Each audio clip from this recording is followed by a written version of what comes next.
Marvellous. I can't tell you how much I appreciate you coming. I think That's all right.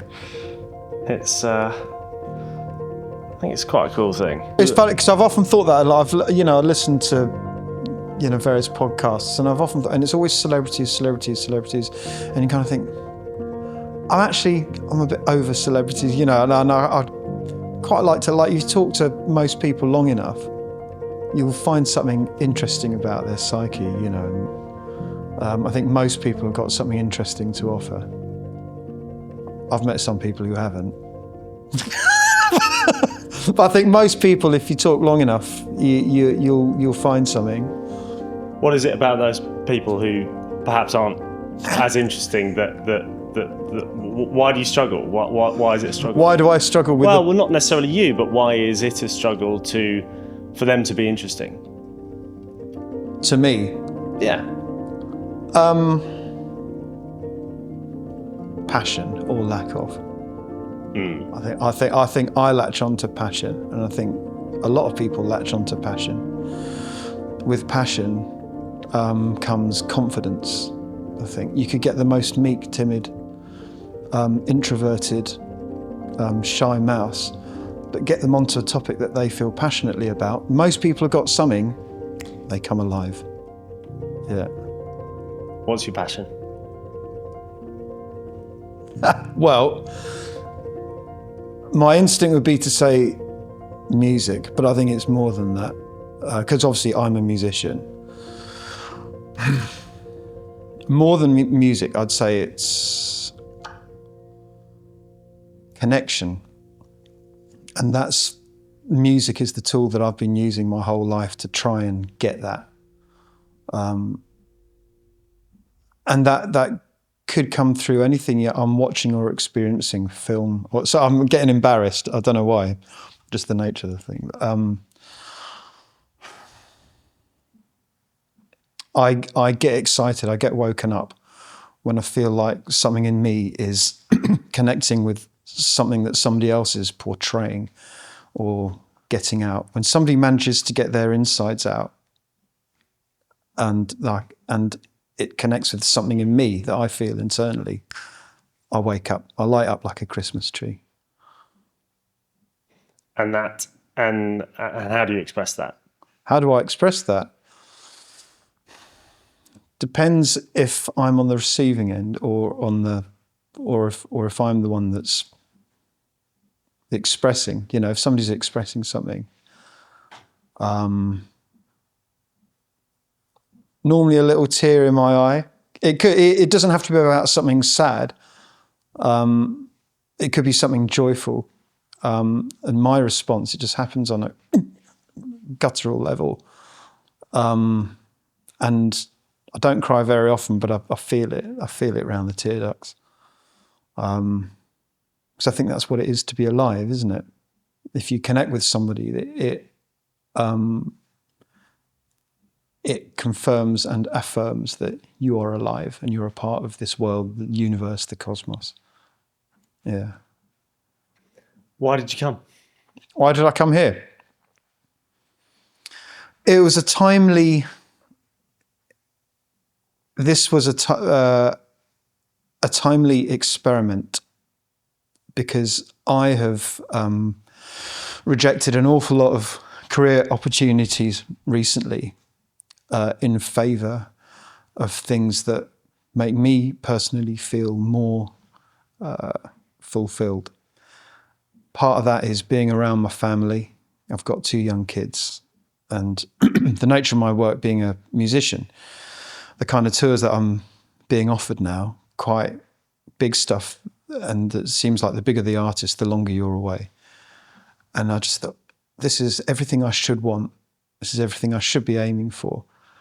But I feel a massive conflict with it, because actually what I value, it's taken me a long time to realise this, what I really value is stuff that's closer to home, literally and figuratively.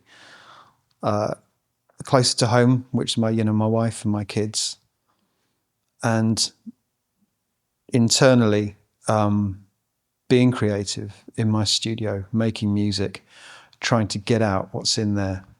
And it sometimes happens on stage when I'm playing with artists. I love it. But the stuff that's of real meaning and value to me is more internal. And so I came here because I'm having sacrificed a lot of things that some people would think, you nutcase, myself included. So I've kind of put my feet where my heart has been leading me. So it's been a thought process that's been going on a lot. So the chance to talk about it is actually quite cathartic. And it's funny even talking about it now, because I think I've never heard myself say or even think some of these things, but in this context, it's kind of coming out. And it's just confirming to me why I'm doing this. Yeah. Weird. Like when somebody's just asking a simple question, why can I not clarify those thoughts on my own? Like in this kind of slightly artificial, not artificial, but in this situation with the lights on you, and it takes this to help clarify my thoughts. What's that about? Human condition. It's the way you look at this. Part of it. Part of it. Yeah, maybe. But what's that got to do with the human condition? What? But you teach. Do you teach? I used to. I was not the world's greatest teacher. I did it for about 10 years, actually. I came out of music college and thought, right, I'll go and start teaching then. And need money. It seems like I've got a little bit of expertise, enough to be one step ahead of some other people, so I'll teach. And I was okay if I could find a spark. I remember one little kid, he walked in, didn't know a thing, right little bruiser. And you talk to most kids and it's this process of what do you like? You know, what we're doing here, what makes you tick? What's your kind of, I like that spark. It's a little bit of interest to work with. And I understand a lot of kids don't know. So it's up to me to try but I wasn't interested in the rote kind of, right, that's middle C. And as a teacher, 80% of the kids I found that I taught were kind of, don't know. What do you like? Everything. What do you want to play? Don't know. And you expect that the first few weeks, but if after a while, it's that time and time again, you need a system in place. I never had a system. But so this one kid in particular, I remember, he walked in and said, so what do you like? Expecting, don't know. What do you like? Everything. And he said, madness. I love ska. I want to skank. And I thought, great. So I said, well, forget middle C. Play a note, miss a note, play a note. That's 3 fingers. That's called the claw. Prod that. And he goes, right, that's the chord. Whoa. And he was off, skanking like a motherfucker. Amazing.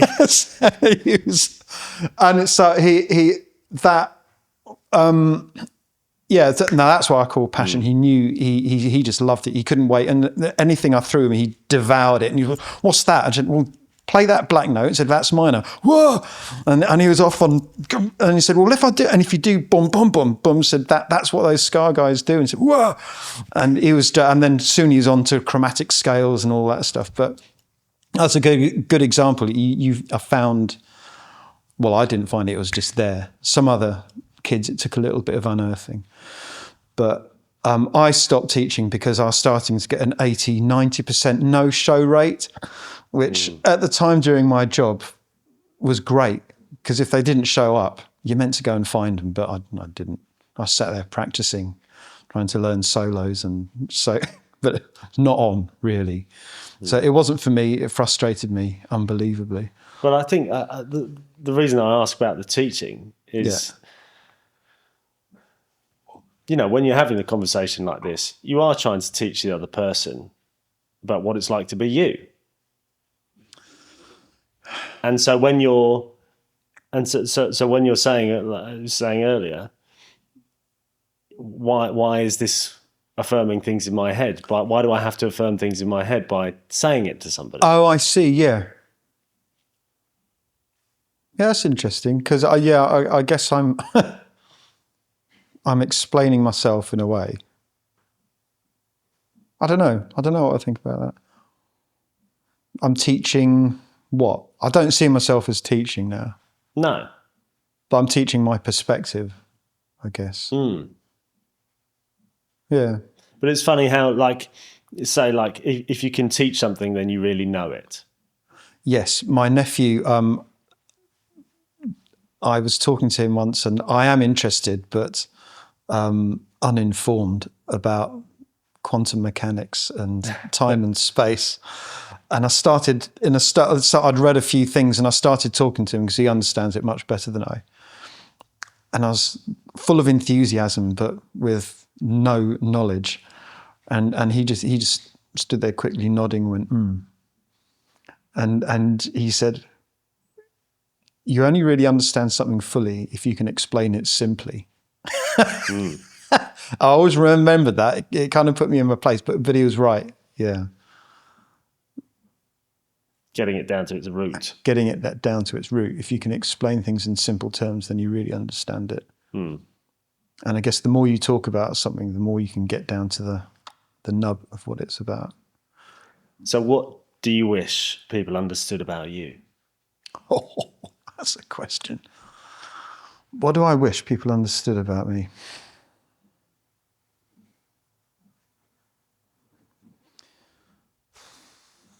That's a hell of a question. I spend far too much time and energy being concerned about what other people think of me. I've always been like that.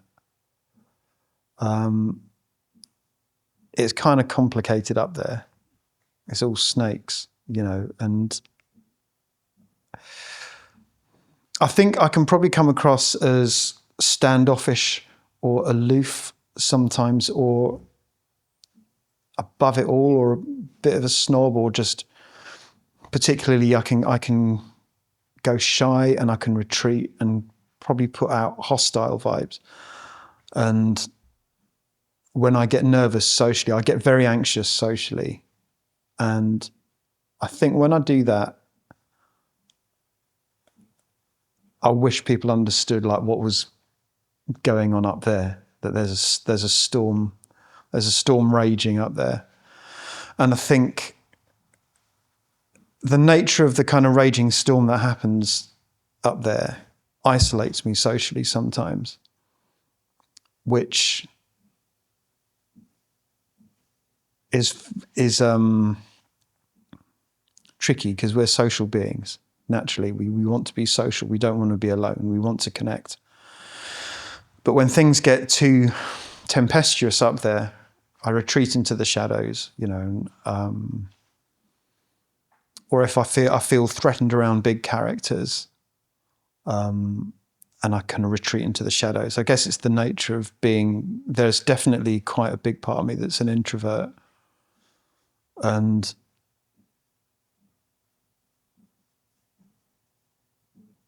yeah, God, it's one of the hardest questions I've ever been asked.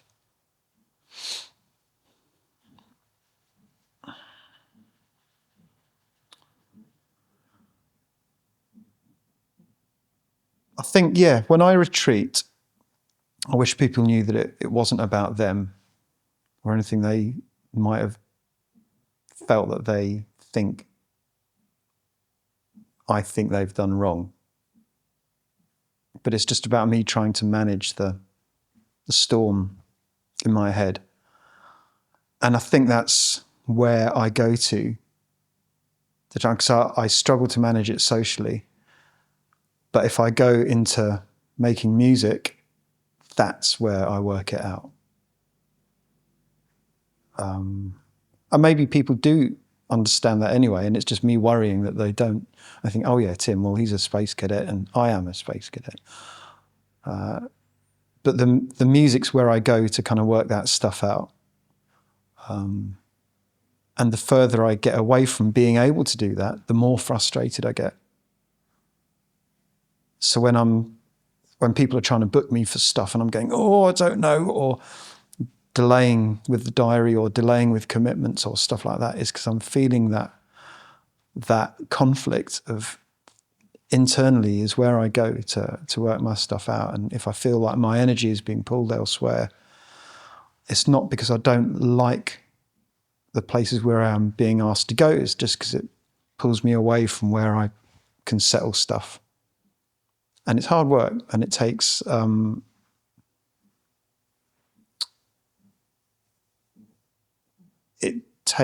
certain amount of space and time and freedom. And life is busy. And so I very rarely find I've got that. So I'm very protective of it when I do get it. Yeah. Is that what I wish people understood about me? I don't know. They probably do.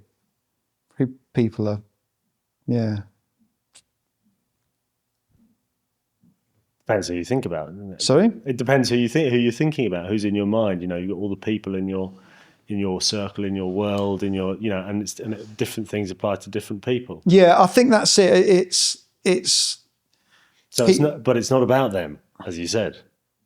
No, it's not. It's not. And I think, I'm guessing everyone's the same. They're all just trying to manage their own little private world, aren't they? You know, if everyone's just trying to get by, get through the night, kind of try and flourish, maybe try and get by, try and be happy, try and be at peace. And everyone's just managing their own little private world. And yeah, that's what I'm trying to do. I think people probably realize that. Most people don't really go into it as much as I do. And I don't mean that as a criticism. Yeah. How have you sabotaged your own success? That's a leading question if ever I heard one. How have I know nothing about your success. I'm going to come back with that and say it depends how you define success. Certainly. Right? It would be very easy for if you define success by saying, I'm doing big, important, very publicly visible work, working at a high level, at a high profile, time and time again. As soon as things started to get big, I've pressed quit. I've pressed quit. And the question was that how do you think your questions are amazing. Repeat the question. How have you sabotaged your own success? How have I? Or no, it was how do people think I've sabotaged my own success? How have I sabotaged your own success? Okay, I imposed another element to that, didn't I? I don't think I have. Counter to appearances, I don't think I have. In fact, I think I'm getting closer to success. I have sabotaged career opportunities. Definitely. I've done that time and time and time again. But that has been in the search of getting to what is important to me.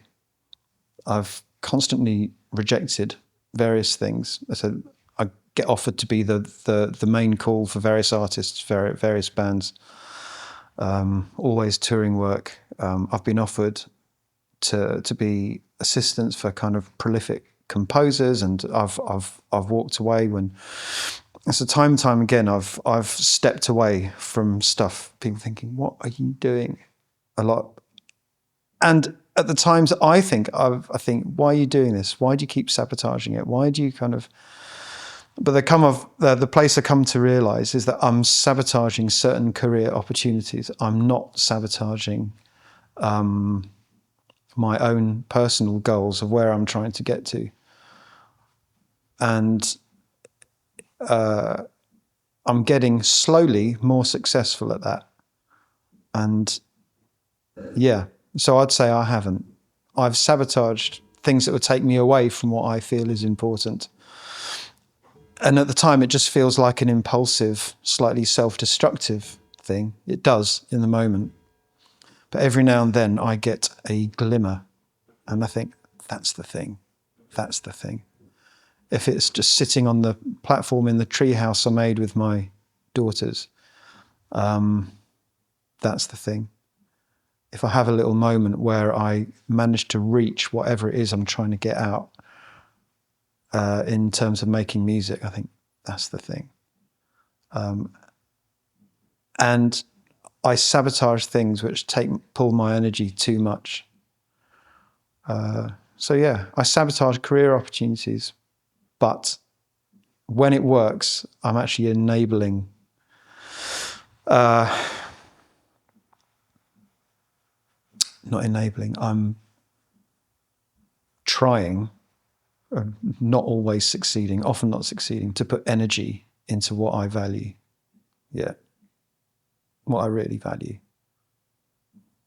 And that is to do with connecting with my family and with getting my own voice out, which is something I've always struggled with. As you said, connection. Connection. Yeah. And I think the artists and the musicians that I really connect with are the people that have managed that and that I aspire to. And I think there's nothing in the way of what's inside there and what's coming out of there or what's coming out of your playing. And it's just raw. It's raw. And that's what I aspire to. Yeah.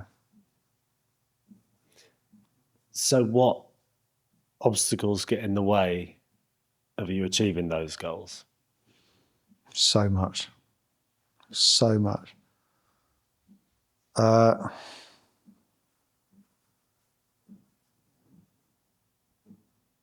Feeling like I should be doing something.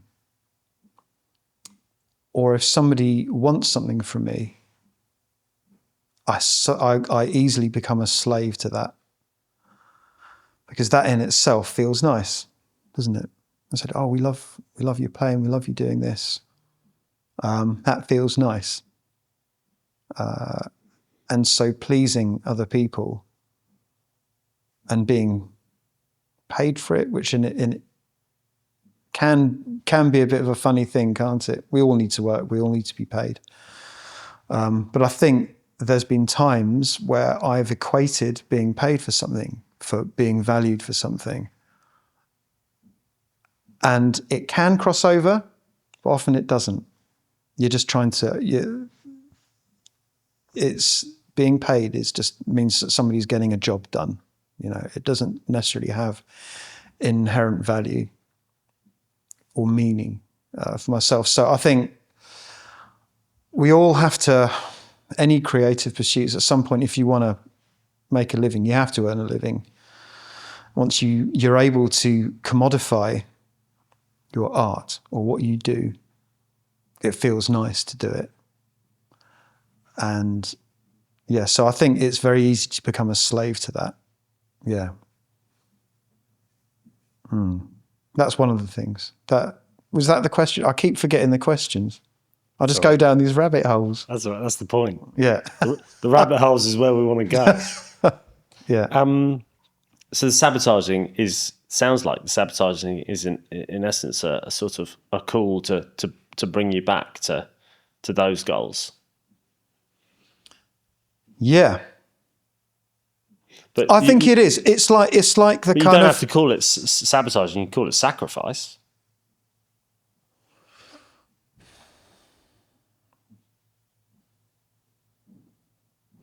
Yeah.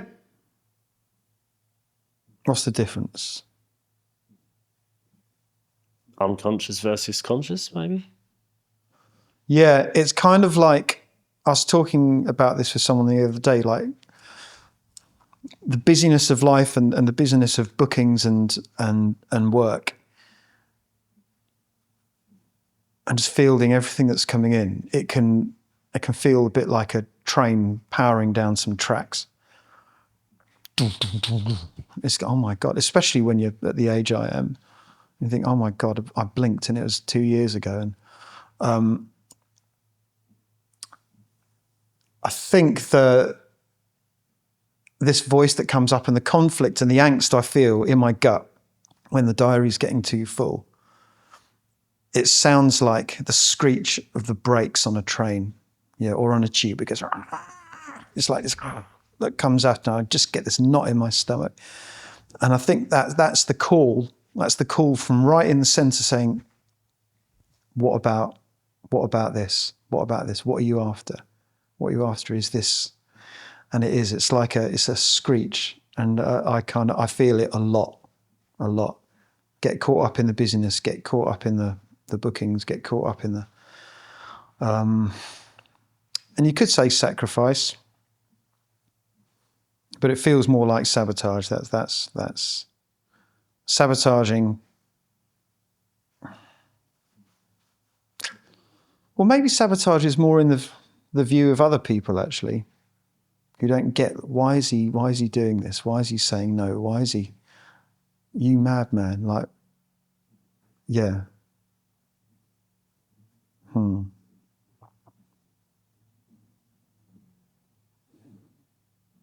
I've been running around as always, doing this, that, and everything. And I sat down with some friends. We're doing a gig in a pub next Thursday. And we're just playing some songs and to a few friends in a pub. And we rehearsed it, and this is what it's about, isn't it? It's kind of, this is making music with a few valued friends, playing to people who live round about, and just having a go and just playing some music that makes us feel good and that means something to us. And that's it. And when you get a little moment like that, you think, well, what am I doing all the rest of this time? I can hear myself sounding like a wanker because everyone's got to work, right? I mean, I've got the problem, not a problem, but some of the work I've done has actually set me up reasonably well financially. So there's a lot of guilt attached to me talking about struggling to find meaning and how work pulls me away from that, when that's a luxurious position to be in. It's a lot. I mean, I've worked hard to kind of get whatever modicum of success I've got, and it's a luxurious thing to be able to be stressing about whether I turn work down or not, isn't it? So there's a lot of guilt involved in me talking about this as well. Do you know what I mean? I don't have to do some of the stuff I do, but of course, if I stop it all, I will be in trouble eventually. I will. Difficult. Yeah. Well, not really. Not. Most people go to work and get the job done and struggle to pay the bills. Guilt. So the guilt. Guilt is difficult. That dynamic. That it's a difficult thing to carry. So what the? Well, you've got, as you say, you've got people around you, fellow musicians or things saying like, oh, you've got it made, man, and yet you've got all these opportunities and you're squandering it and stressing about whether I'm doing the right thing or not. Yeah. Right thing by whose standards? By my own standards. Mind you, I think I get myself into hot water by worrying about whether I'm doing the right thing or not, actually. Yeah. But maybe I'm just not very good at managing my diary. But I mean, you're in your 50s at this point. There's nobody that can tell you what is right. No. My home is my own. Well, my life is my own personal Wild West, isn't it? Yeah. Who or what may have stopped you from achieving your full potential?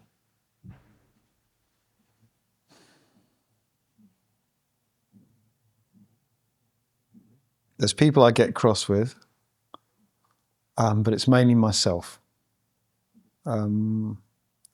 Achieving my full potential. Yeah, I don't think I have. Absolutely not. And I'm not sure I ever will.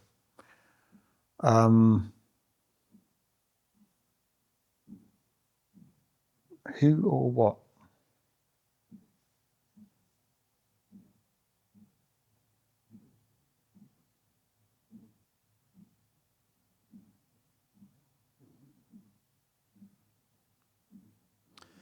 I struggle around big characters. While I'm an affable, I like being around people. I like being sociable. I feel threatened by big characters, and there's a lot of them in big, confident characters who assert themselves and push forward with ideas and present themselves, and that confidence inspires confidence in other people, and so people get drawn to those, the big, confident, big characters. And I can, not always, I can struggle around that. The shiny, razzly dazzly ones who draw the eye, who present themselves in ways that inspire confidence in other people. And I don't have that level of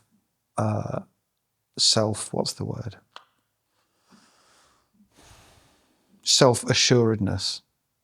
I'm altogether a more vague,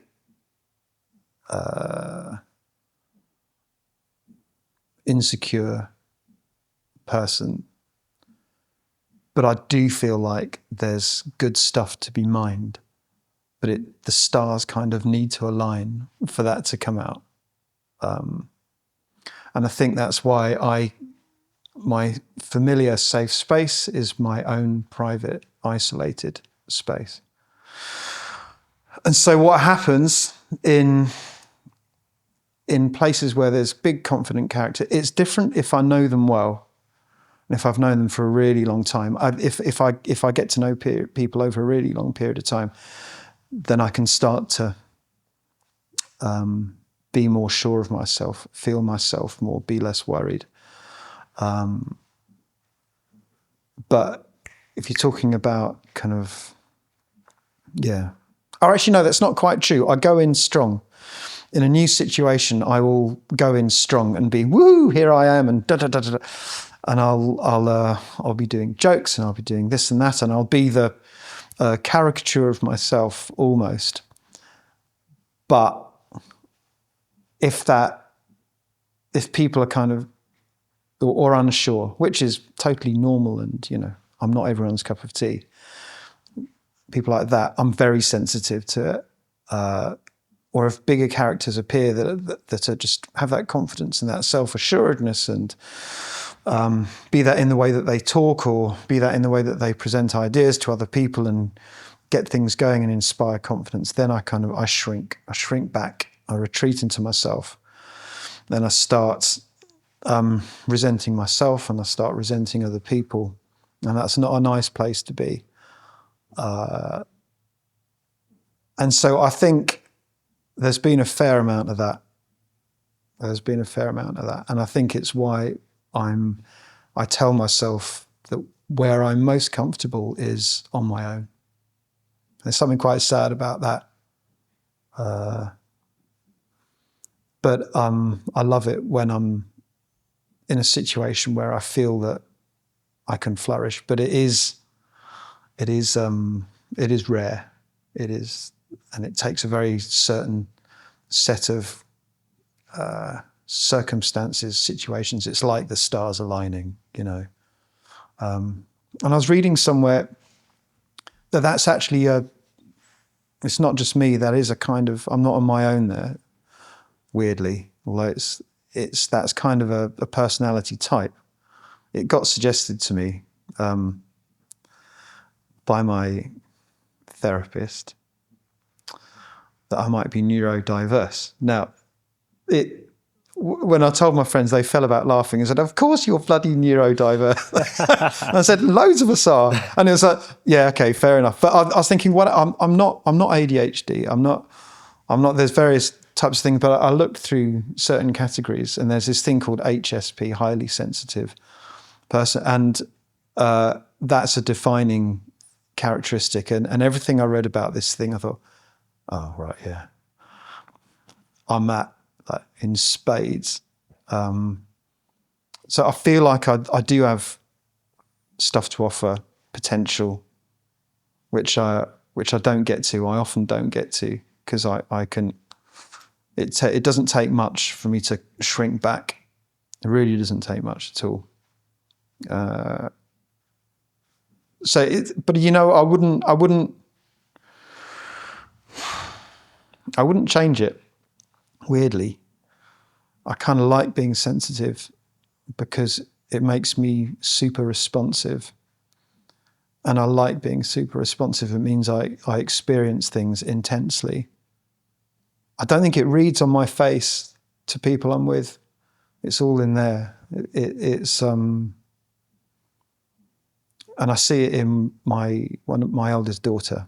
She's got that as well, and I kind of think, oh, sorry. I was kind of sorry for how this is going to be for you. It's hard, but worth it. So I think that just the social dynamics have, and how I respond to them can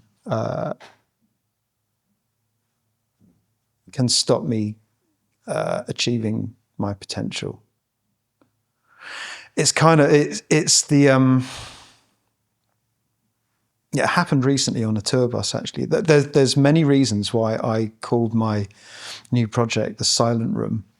And I kind of don't want to give too much of it away because I want that name to mean whatever it is to whoever listens to it.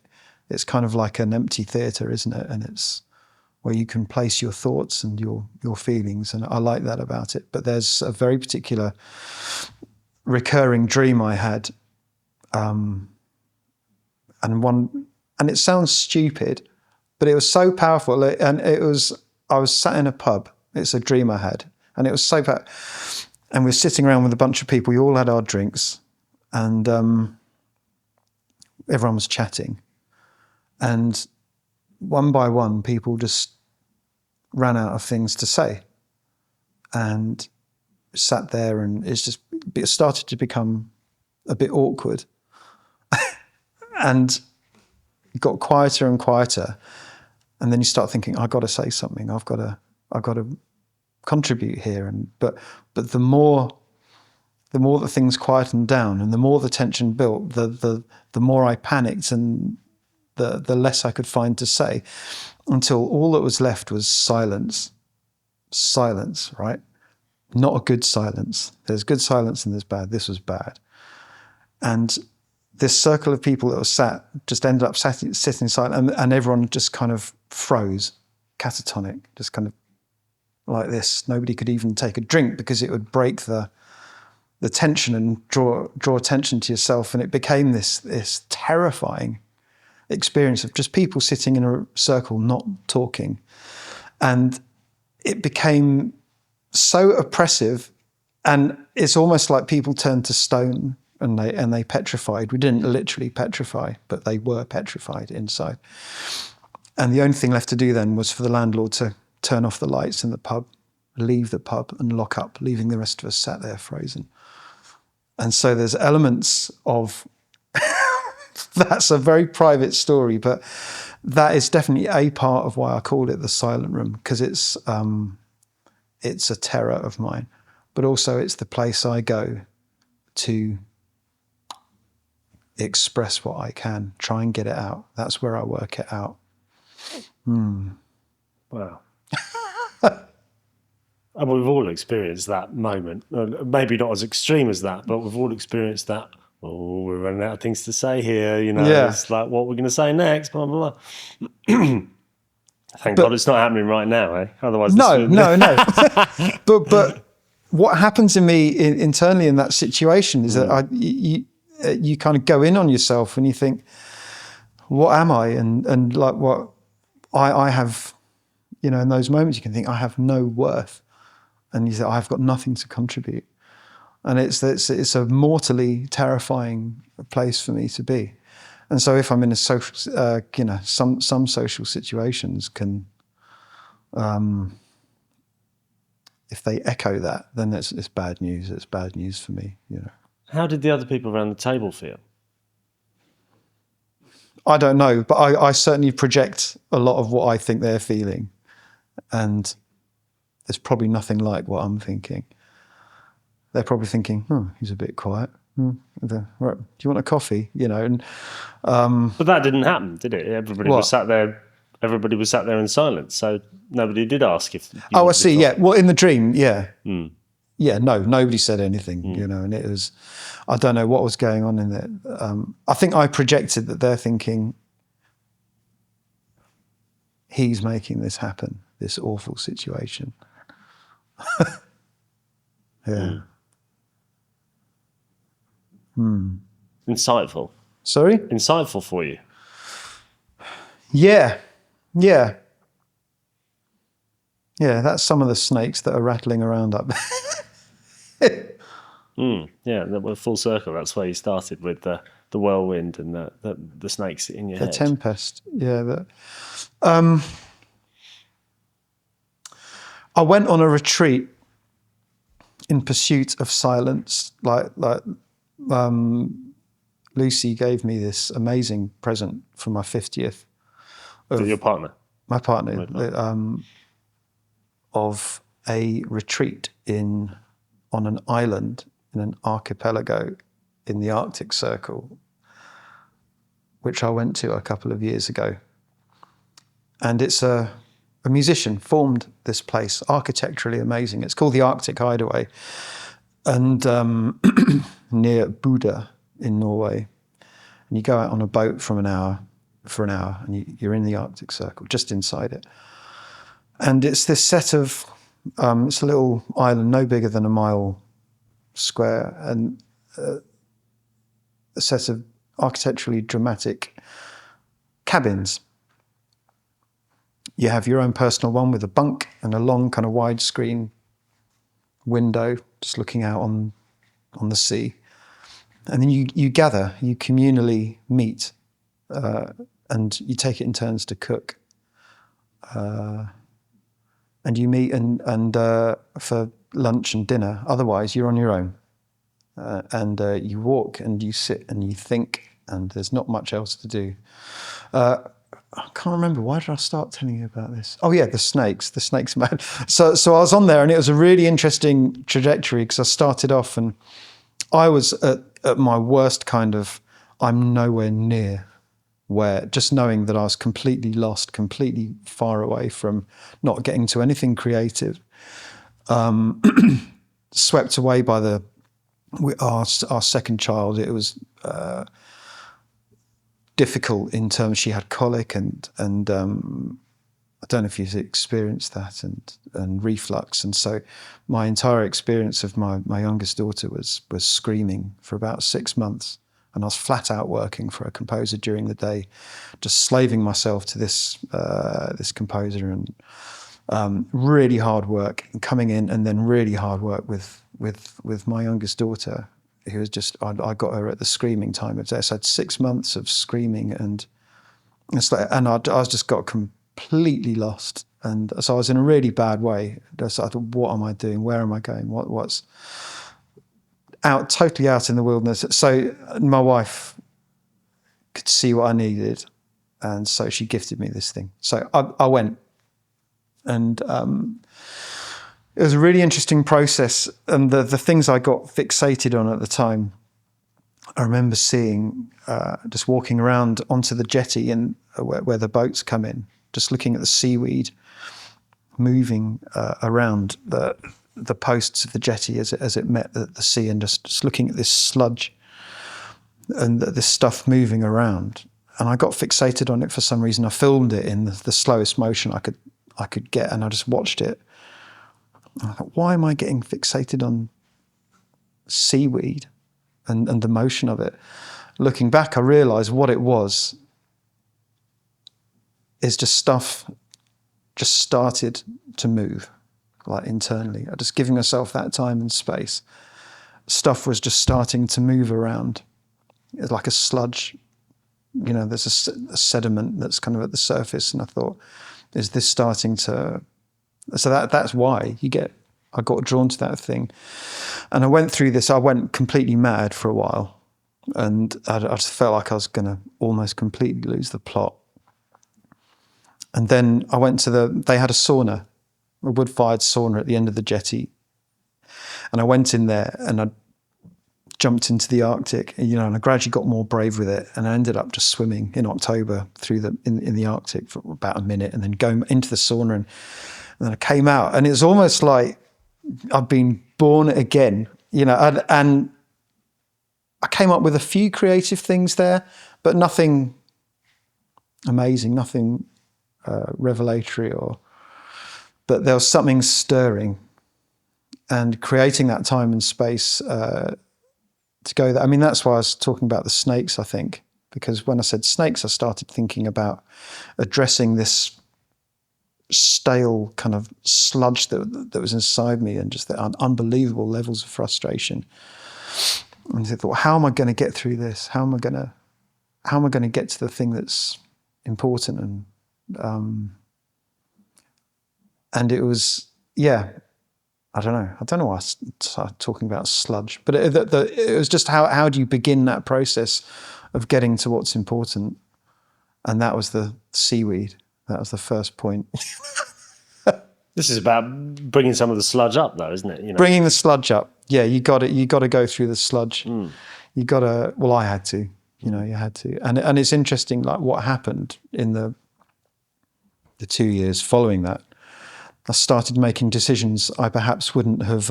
But it was a transformational week. Didn't maybe realize it at the time, but it was transformational. And after that, I started making decisions that I would not have normally have made. One of which was saying no to Noel Gallagher. Various other things. A good friend of mine put me up, and you'd normally think yes, and I thought, no, that's not the thing. That's not the thing. And bit by bit, stuff I'd been trying to work on started sounding a bit more. Music I was trying to make started feeling a little bit more honest, a little bit more true. And I think being a professional and being an artist are wildly different things. For me, they are anyway. I think inside my head, I'm an artist. But I fill my time being professional. They can cross over a bit, obviously the way I play stuff and the way I write stuff professionally has by its nature been imbued with me and who I am. But it's not the thing. It's not the thing. Yeah. Amazing. Do you feel you live an ordinary or an extraordinary life?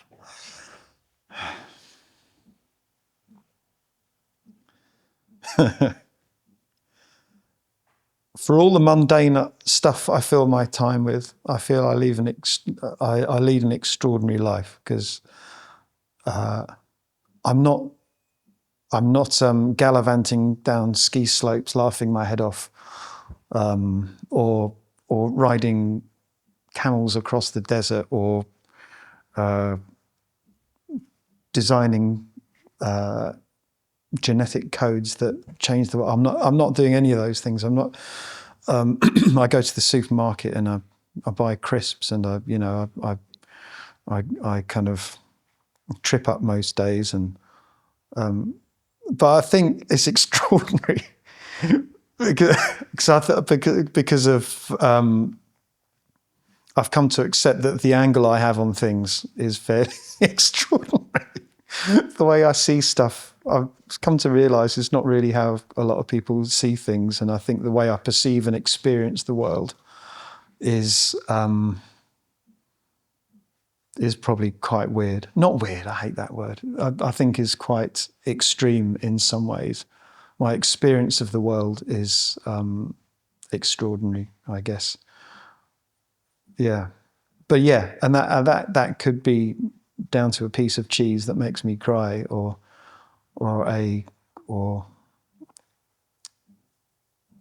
yeah, I quite like mundane stuff. In fact, I think most of the real joy I experience is through really mundane stuff. So I find my experience of moving through the world, for better or worse, is extraordinary. I don't think I'm doing extraordinary things, but I think my experience of mundane things is extraordinary. It's vivid. It's very vivid. Yeah. It sounds like you find the ordinary extraordinary. Yes, I do. Yeah, I totally. I think. I